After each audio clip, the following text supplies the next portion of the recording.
Hello friends, नमस्ते। मैं मंजू पांडे अपने यूट्यूब चैनल मंजू पांडे भजन गीत में आप लोगों का स्वागत करती हूँ।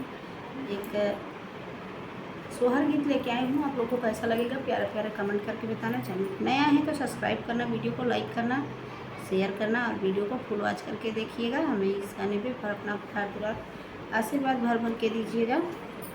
ऊँची बखरी हमारे ससुर जी के हवा ना बायारी लगई, हवा ना बायारी लगई हो।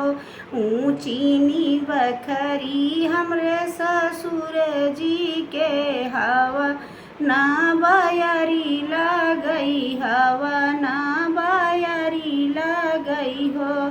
इतनी बचन सुने पियवा त धना से अरज करई, धना से अरज करई हो। इतनी बचन सुने पियवा त धना से अरज करई, धना से अरज करई हो। धना अंगने में सोई हमारी माया त डेवढ़ी बहिनिया त डेवढ़ी बहिनिया हो। धना अंगने में सोई मोरी माया त डेवढ़ी बहिनिया त डेवढ़ी बहिनिया हो। धना चिहुकी बेनिया डोला मई शरमा हमरे लगई, शरमा हमरे लगई हो। धना चिहुकी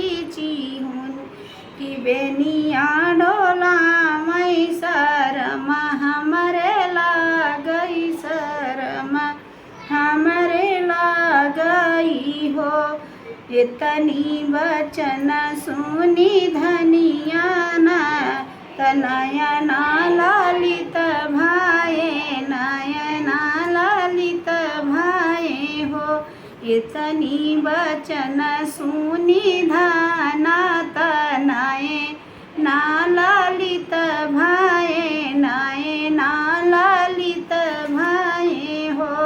पिया जाऊ हम हो भई अपने बाबा कई दुलारी औ माया कई पियारी, औ माया कई पियारी नी हो।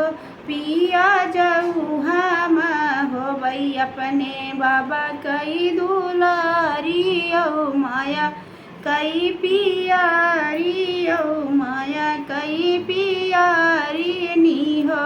पिया धड़ धड़ होरिला हो बैये कहू नाही दे बैये, कहू नाही दे बई हो।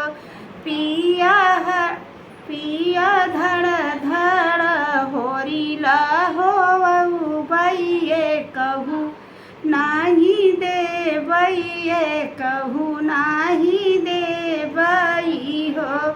जऊ हम हो बई धना अपने बाबा कई दुलारा, यऊ माया कई पियारा, यऊ माया